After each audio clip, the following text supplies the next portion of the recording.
Bismillah, Assalamualaikum warahmatullahi wabarakatuh. Apa kabar anak-anak ustazah? Semoga sehat selalu dan dalam rahmat lindungan Allah subhanahu wa ta'ala. Amin.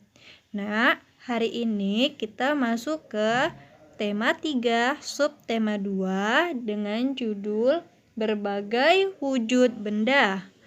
Nah, kemarin di hari Senin, Ustazah sudah mengirimkan berupa video di portal Ananda.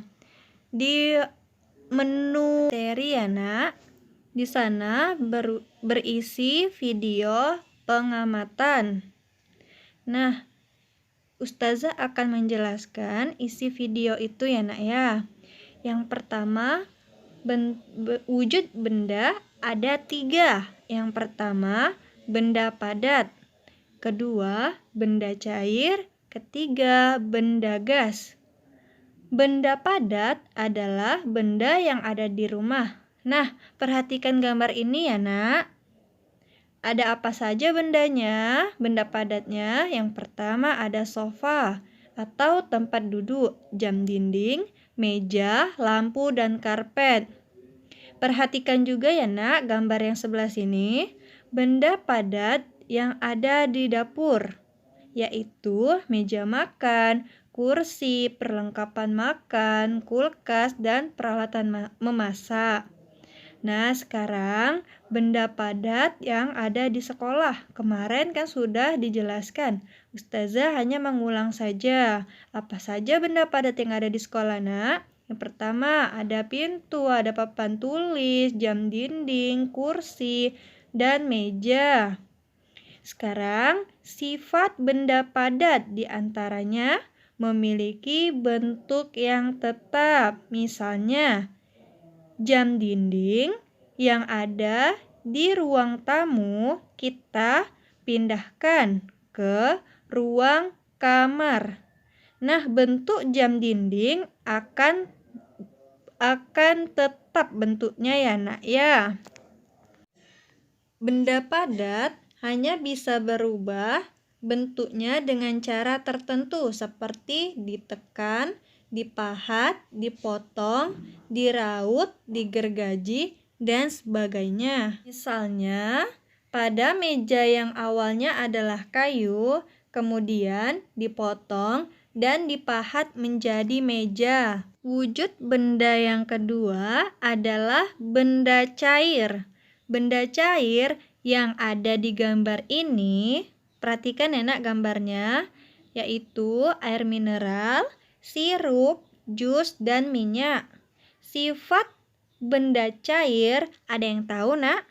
Ya, sifat benda cair adalah bentuknya selalu berubah mengikuti bentuk wadahnya.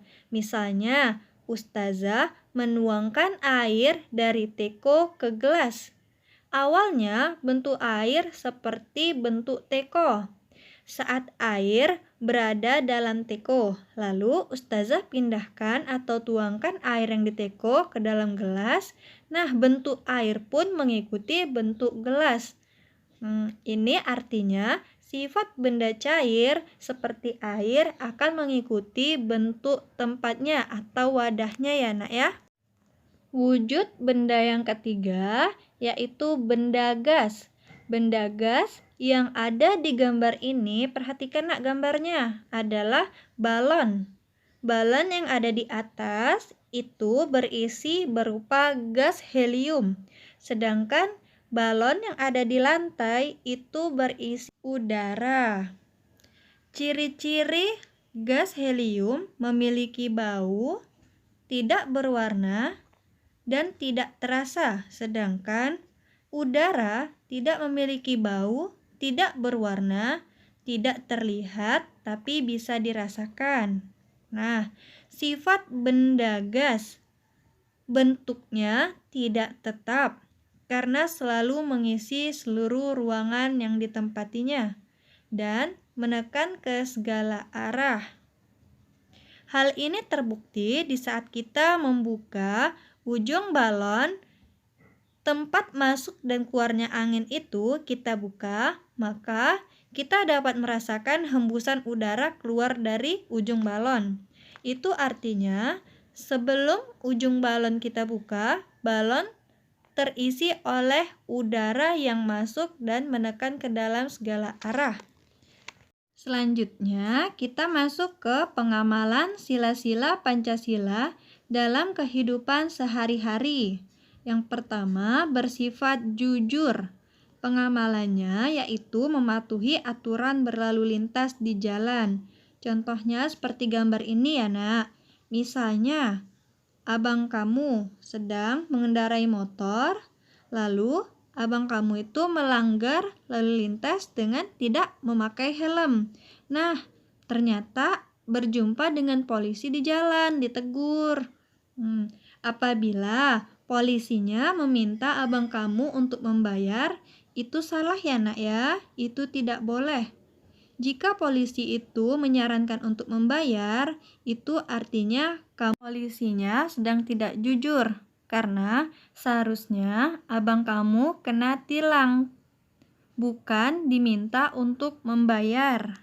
Oke, selanjutnya melakukan musyawarah untuk menentukan kesepakatan, seperti gambar di samping ya nak. Nah, yang ketiga, kerjasama. Dalam gambar ini menjelaskan warga masyarakat sedang bekerja sama melakukan gotong royong, yaitu memperbaiki lampu lalu lintas dan memperbaiki jalan yang rusak. Selanjutnya, kita masuk ke satuan baku dalam kehidupan sehari-hari. Ada dua ya nak satuan bakunya. Yang pertama, satuan baku panjang. Satuan panjang biasa kita gunakan untuk mengukur panjang benda, jalan, atau jarak antar benda. Konversi satuan panjang berdasarkan tangga konversi ini ya nak yang ada di samping, dari mulai kilometer sampai milimeter. Sedangkan contoh penggunaannya yang ada di gambar yang ini ya nak. Yang pertama ada batas kecepatan atau gambar batas kecepatan yang biasa kita jumpai di pinggir jalan. Biasanya satuannya yang tertulis di situ satuan bakunya kilometer. Nah, yang kedua ada gambar orang sedang social distancing atau jaga jarak sosial antara si A dan si B, harus menjaga jarak 1-2 meter. Nah, yang satuan baku yang kedua nak, yaitu satuan berat. Satuan berat biasa kita gunakan untuk mengukur berat badan dan sayur mayur, serta berat sebuah benda. Konversi satuan berat ini ada di samping ya nak, ini dari mulai kilogram sampai miligram. Nah, sedangkan contoh penggunaannya ada di gambar yang ini ya nak ya, yaitu timbangan yang biasa digunakan oleh pedagang untuk mengukur berat sayur mayur yang dibeli oleh pelanggannya. Sekian materi dari Ustazah. Tema 3, subtema 2 hari ini. Di rumah jangan lupa jaga kesehatan ya nak. Tetap menjaga hafalan dan sholat 5 waktu. Pahami video ini ya nak, dan tetap belajar di rumah. Ustazah akhiri dengan wassalamualaikum warahmatullahi wabarakatuh.